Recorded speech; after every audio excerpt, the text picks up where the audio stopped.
Today, we recap the NL Central's offseason and how people are projecting the 2024 season to go with Thomas Gauvain from RedbirdRants.com. This is Locked On Cardinals. You are Locked On Cardinals, your daily St. Louis Cardinals podcast, part of the Locked On Podcast Network, your team every day.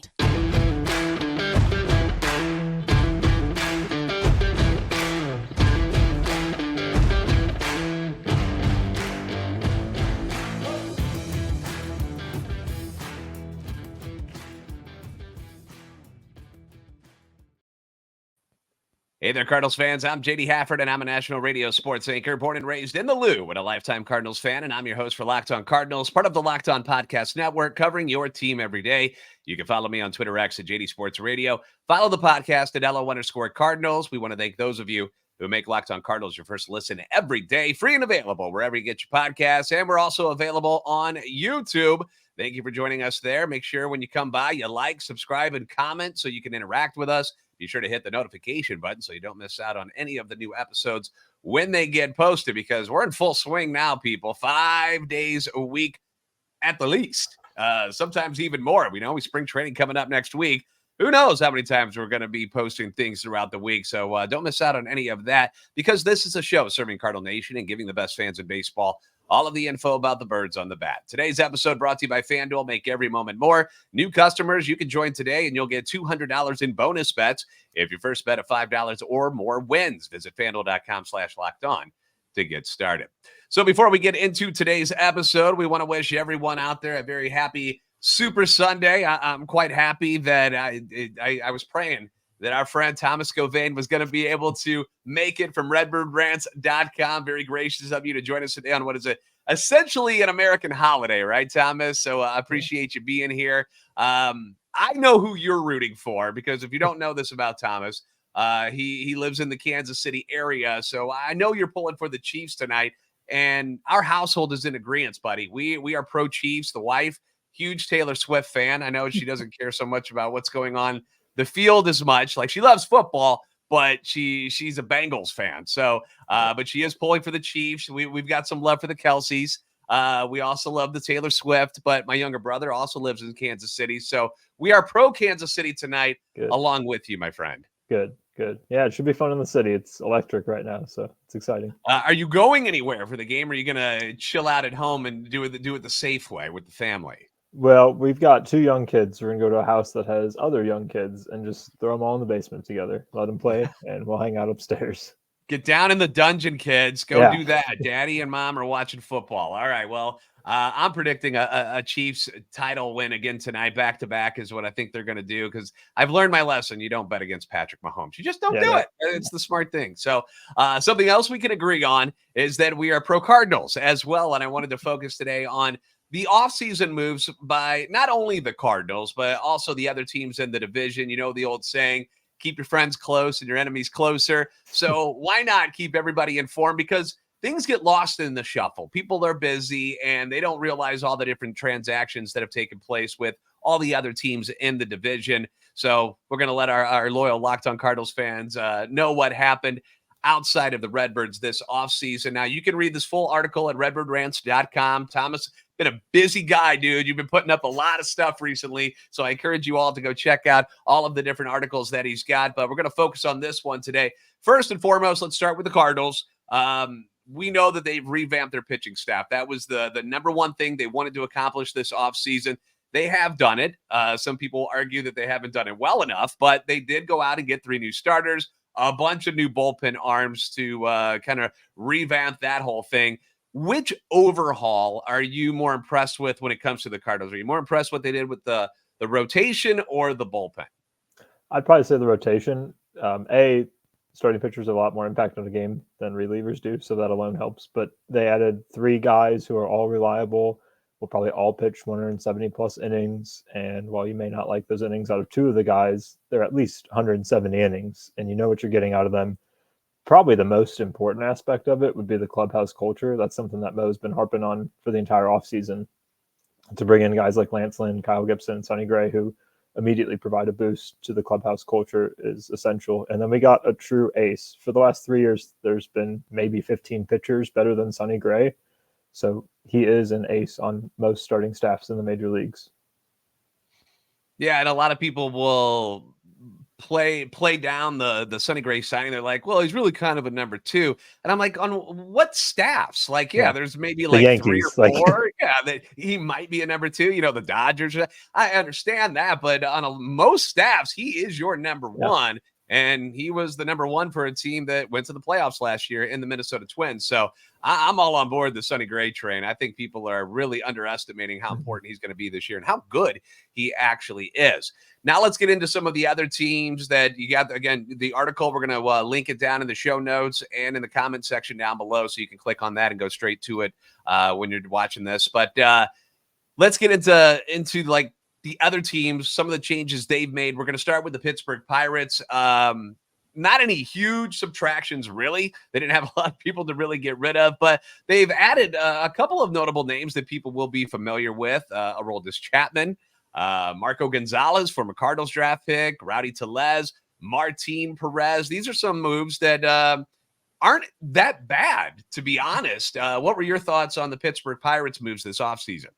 If those were moves that a team like the Dodgers or the Yankees were making these fringe moves, they would be amazing. But for a team like the Pirates, who really needed to boost in many areas, I think they're just holding off at the moment. I really wouldn't be surprised if Aroldis Chapman's traded sometime in July or August for a couple of prospects. Rowdy Tellez just seems to be filling a space. I think Martin Perez and Marco Gonzalez are really interesting. The Pirates pitching staff is probably a little bit underrated, especially with Mitch Keller at the top. And then those two provide some good depth to it.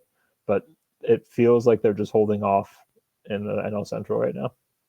And off the top of my head, I couldn't tell you what the contract situations are for all of those guys, but we know how the Pirates go. If they're in contention, maybe they add one smaller piece or something, but if they're out of it, man, they're shipping people off left and right. And you look at those names, Chapman, Gonzalez, Perez, those are guys that more than likely, barring the Pirates doing something that a lot of people aren't predicting them to do, are probably going to be trade pieces when it comes down to the trade deadline. And we know the Cardinals, if they go on to do what people think they're going to do this year, that maybe those are some names that we should keep an eye on and just kind of keep to the side here as possibilities, because you know how they were able to make a trade just a couple of years ago with the Pirates, and that worked out nicely. So we're going to move on here in just a bit. We're going to talk about the Milwaukee Brewers. They won the division last year, but oh boy, have they made some major changes to their starting rotation. We're going to talk Cubs. We're going to talk Reds. It's all coming up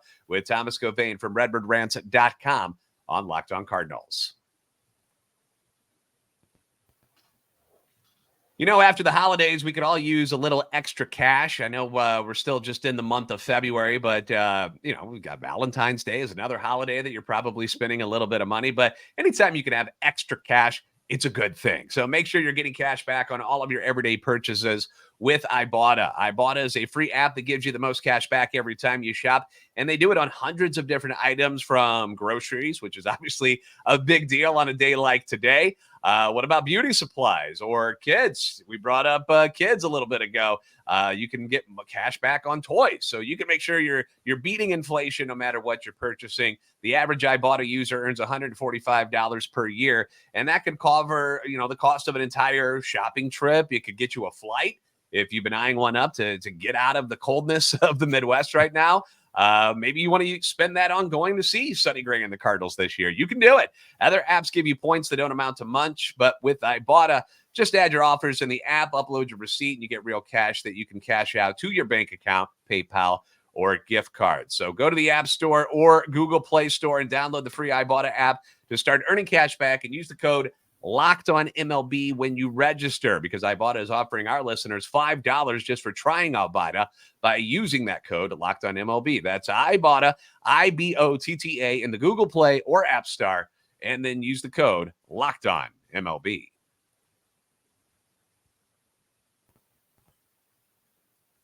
Locked On has launched the first ever national sports 24/7 streaming channel on YouTube. Locked On Sports Today is here for you 24/7, covering the top sports stories of the day with the local experts of Locked On. Plus, we've got our national shows, which are covering every single league. So you're going to head over to Locked On Sports Today on YouTube, and then you subscribe. Hit that button. be a part of the first ever national sports 24/7 streaming channel. And again, thanks for making Locked On Cardinals your first listen every day. Leave your comments on YouTube as well as on Twitter X anytime you want. Feedback always welcome and encouraged. You can find Thomas Gauvain at his handle there, Thomas, Thomas, and then Gauvain is Gauvain.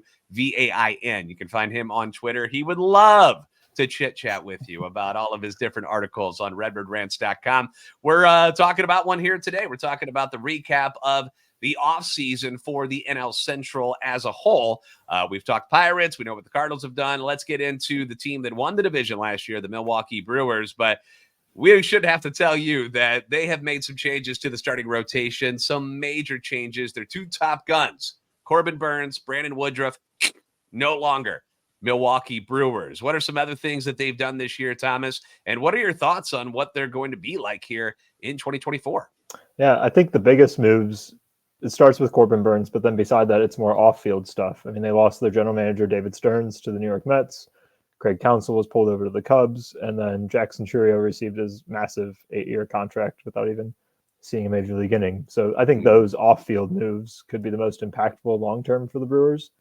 It also just feels like they're sending mixed messages. I mean, you sign bats, which is what they've been needing for the last 3 years, with Jake Bauers, Rhys Hoskins, and then you trade off your best starting pitcher and you don't tender a contract to your second best starting pitcher. It's pretty mixed messages. You fill holes, but then you create new ones at the same time.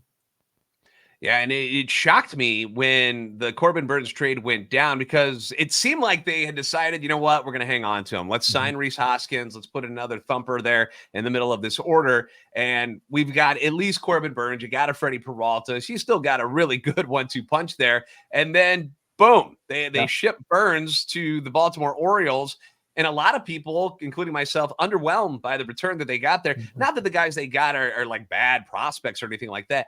I just assumed they were going to get more. I just thought it was going to be a lot more than it really, really was. So kind of a shocking move there. And the loss of Craig Counsell, I'm always the guy that's like, hey, if you got good players, you're probably going to be a good manager because you can put these guys out there and they play the game and they're really good. But Craig Counsell, certainly one of those managers in all of baseball that is actually a difference maker in the dugout. Yeah, he absolutely is. He seems to connect to players pretty well. He was a player himself, so he understands the ins and outs of the day-to-day stuff that players go through. And I think there was an interview on Foul Territory with Corbin Burnes, and he was even stunned by the trade too when they talked to him about it. So everything they've been doing has just been confusing, I think, for Brewers fans especially. Yeah, if I was a fan, I'd be like, what are we doing? I'm not sure. Are we staying? Are we going? What are we trying to work on here? Because usually when you get caught doing that two-step, it's a failure because you don't know what direction you're really going into. You can't bank on the future and then go out and trade away all your veterans, but then go sign a couple. Like it's just weird. Yeah. You're exactly right. It's just odd stuff going on in Milwaukee. Some people are scratching their heads about the next team, the Chicago Cubs, which is the team that Craig Counsell left the Brewers to go be the new manager, which is a huge move for them. But they haven't done a whole lot other than that. Like far as when we think Chicago, you think, all right, big budget. They're going to sign some big names. They got a couple of guys, but they never made that huge move in free agency that we thought was going to happen. And as of right now, they don't have Cody Bellinger on that team either. Yes. Yeah. They swapped out Marcus Stroman for Shota Naga. They swapped out Jeimer Candelario for Michael Busch, but then there's nobody to replace Cody Bellinger. And even last year, it felt like they were just one starting pitcher away. So now they've got two holes with Cody Bellinger and then another starting pitcher.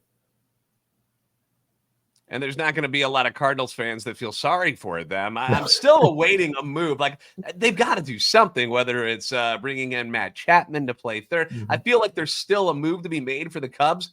But, I mean, we're getting late in the game here. Yeah. Spring training is next week for most of the teams. And we as Cardinal fans have seen when you wait too long and then you try to bring people into spring training late, like they usually it's just odd for them. Their schedules are off and things don't usually work out very well for those types of players. So we'll see if they end up making any other major moves, whether Cody Bellinger comes back or not. But I don't know. I'm as confused as anybody, just like the Cubs fans, about why they haven't done more this offseason with the flexibility they have in payroll and with their new manager, Craig Counsell coming in. It's Now amazing. a team that surprised everybody last year. Nobody expected the Cincinnati Reds to be a winning team. They come out of nowhere and win 82 games last year and shock everybody. They fight, get very close to a playoff spot. They don't make it, but they've got so much youth on that team. And with the NL Central kind of being in flux because, the Cardinals are coming off a down year, Milwaukee and Chicago, obviously, we're scratching our heads on what they're doing. This could be a division that the Reds could attack and take a hold of. Mm-hmm. What have they done this offseason that has impressed you or has disappointed you as far as trying to make bold moves to, take over this NL Central in 2024? They've really impressed me. I think they've added the most players out of any other team in the Central, except for maybe us and the Cardinals. They've got 2 starting pitchers with Nick Martinez and Frankie Montas. They shored up the bullpen with Emilio Pagan and Brent Suter. They brought Jeimer Candelario over. So they've added true, real MLB players, and some of them pretty talented. Now, the infield gets pretty crowded. It seems like all of their prospects that have come up in the last year or could come up this year are shortstop, second baseman. But shortstops, you can move to center field, to third base. You can find places for them. So I think that the Reds are actually one of the scariest teams next year. They've got Nick Lodolo and Hunter Green in the rotation. Andrew Abbott, Graham Ashley, they've got a lot of guys who can pitch. They may not be healthy all the time, but when you have 7 guys who can all pitch 120 innings, you fill it in eventually. Yeah, and I think they did a good job of bringing in veteran presence because we know Joey Votto no longer there, who was the big remaining veteran from the previous regime that was, of when the Reds were actually good. You look at their additions like Nick Martinez and Frankie Montas and Brent Suter. It's funny because if the Cardinals brought those guys in, our fan base would lose their minds. Like, what are you doing? And then when the Reds do it, though, seems like a good fit. It doesn't seem so bad for them. Yeah. I think that's all about. They're also a team, as you mentioned, they've got all these young players who, play a lot of similar positions where it's short, second. They just signed Jonathan India to a 2-year extension. There's still a lot of chatter that maybe they make a push to go get a Dylan Cease to really shore up that starting rotation, which would really piss Cardinals fans off if they were able to pull off a trade. But they got a lot of young guys, that Noelvi Marte, Ellie De La Cruz, Matt McClain, Christian Encarnacion Strand, Spencer Steer. I mean, these guys are all young dudes. Like most of them were rookies last year, and they're all available right now to be moved in case, because they've got so much depth. Because they've stunk for so long, Thomas. That's really how it is, too, because that's the other thing Cardinals fans have to realize. They're like, well, how come we don't have the talent as this?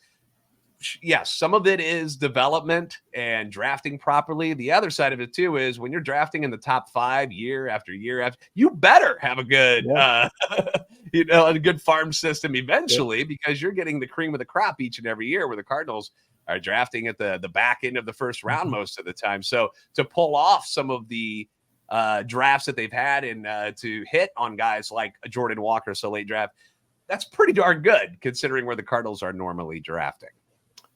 Yeah, it's amazing what a top 10 pick can get you compared to a back 10 pick in the MLB. Yeah, and guess what? The Reds got the second overall pick again, even when they weren't supposed to get. Right.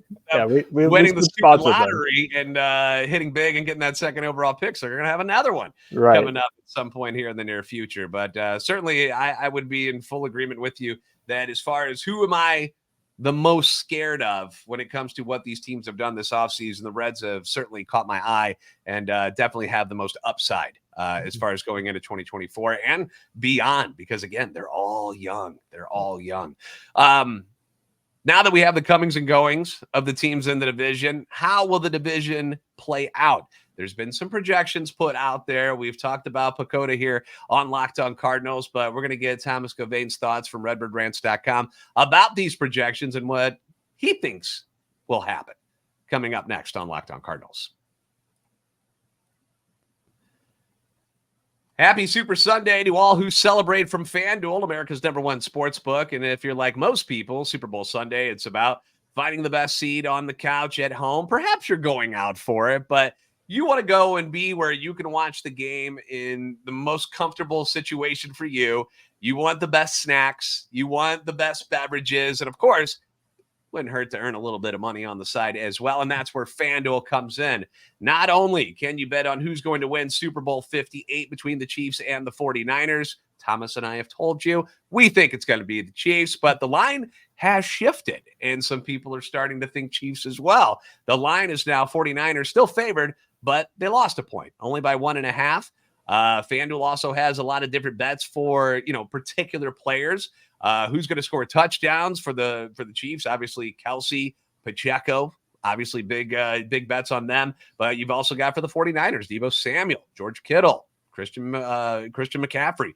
How many points will be scored? Over under is dropped. It's now at 46.5. There's things on field goals you can bet. Will Deebo get a scoring and get a rushing and a receiving touchdown?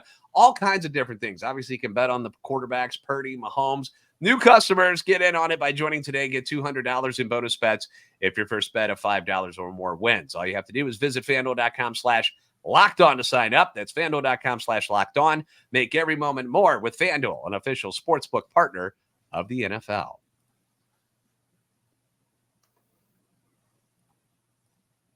Locked On has launched the first ever national sports 24/7 streaming channel on YouTube. Locked On Sports Today is here for you 24/7, covering the top sports stories of the day with the local experts of Locked On, plus our national shows covering each league. Go to Locked On Sports Today on YouTube and subscribe to the first ever national sports 24/7 streaming channel.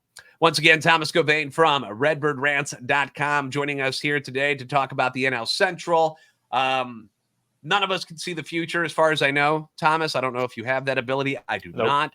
But there are some publications, thank you for clarifying, but there are some publications that like to project, normally with some decent accuracy, on how things are going to go during the upcoming season, and to the shock and dismay of many fans of the other teams in the NL Central, specifically the Reds fans, who are very worked up about this.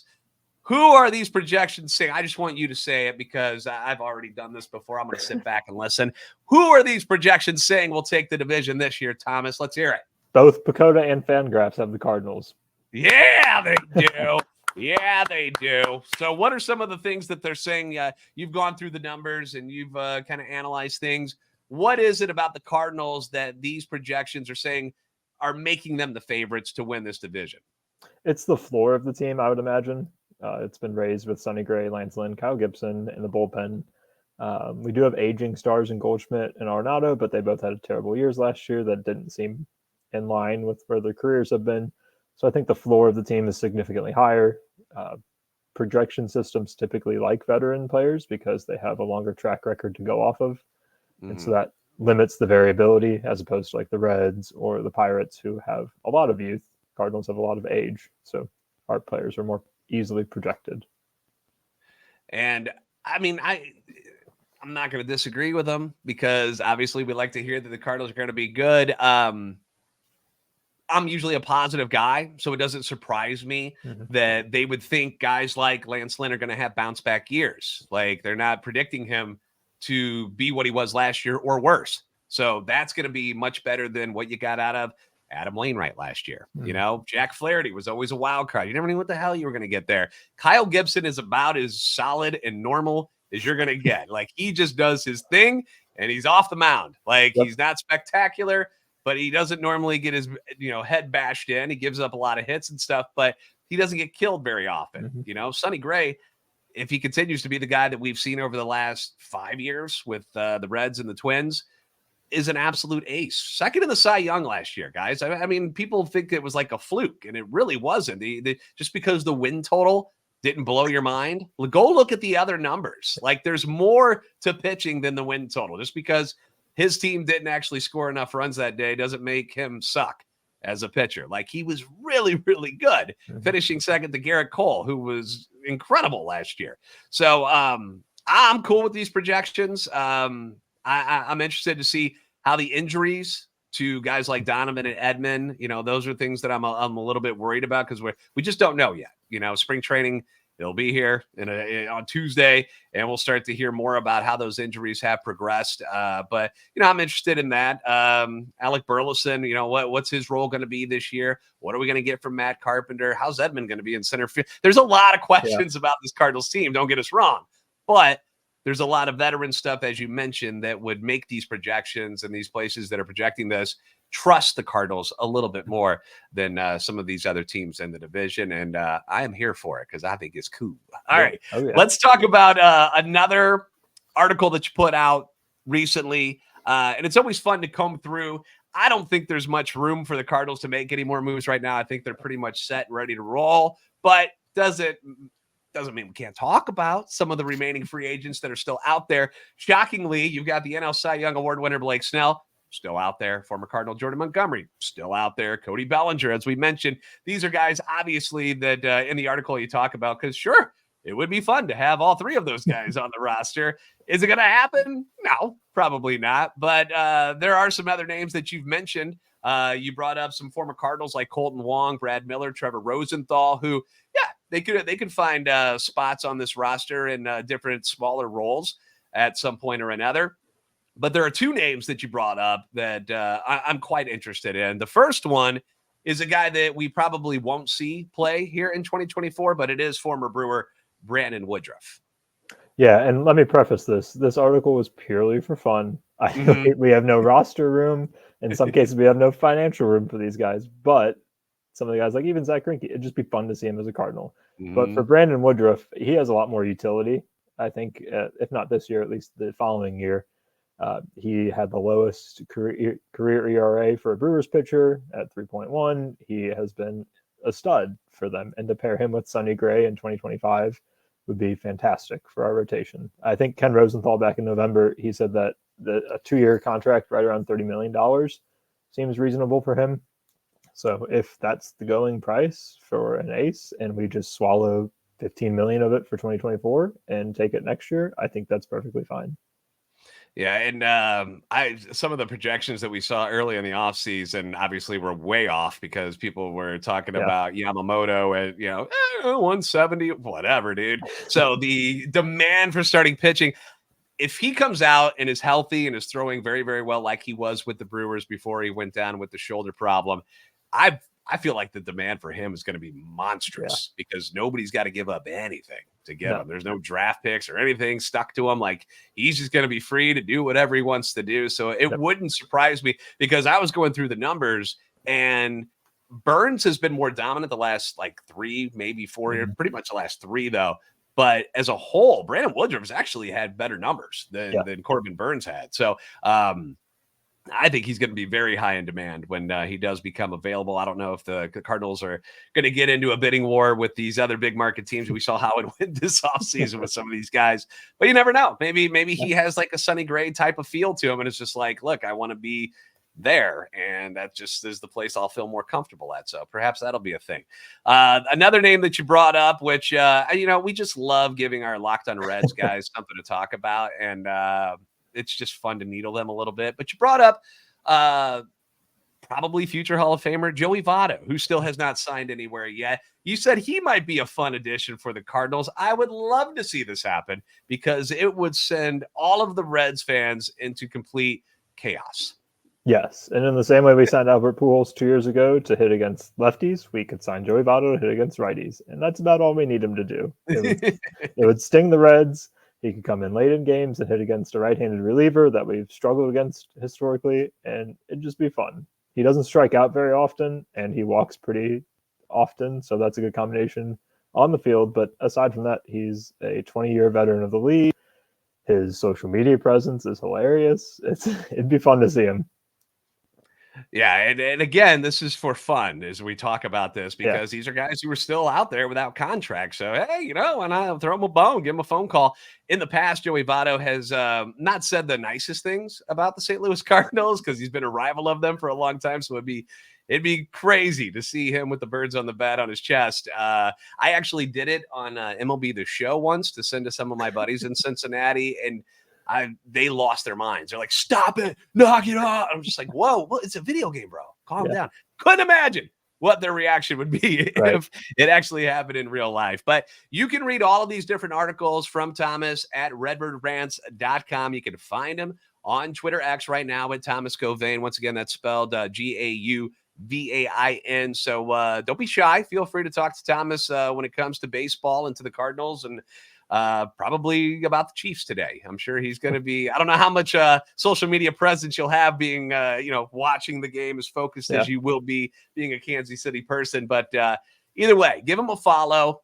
Check out redbirdrants.com and make sure you guys read all the articles that Thomas and the rest of the great staff there at redbirdrants.com has to offer. So thank you guys for making Locked On Cardinals your first listen every day. If you haven't already, give us a follow. We're here too on Twitter, X at LO_Cardinals and at JD Sports Radio. Like and subscribe on YouTube to help our channel and love for the Cardinals grow. Thomas, appreciate you making some time to stop by in here and talk some baseball with us on this Super Sunday, man. All right. Thanks for having me, JD. All right. Good luck to your Chiefs. You're the best fans in baseball for a reason. We'll see you next time on Locked On Cardinals.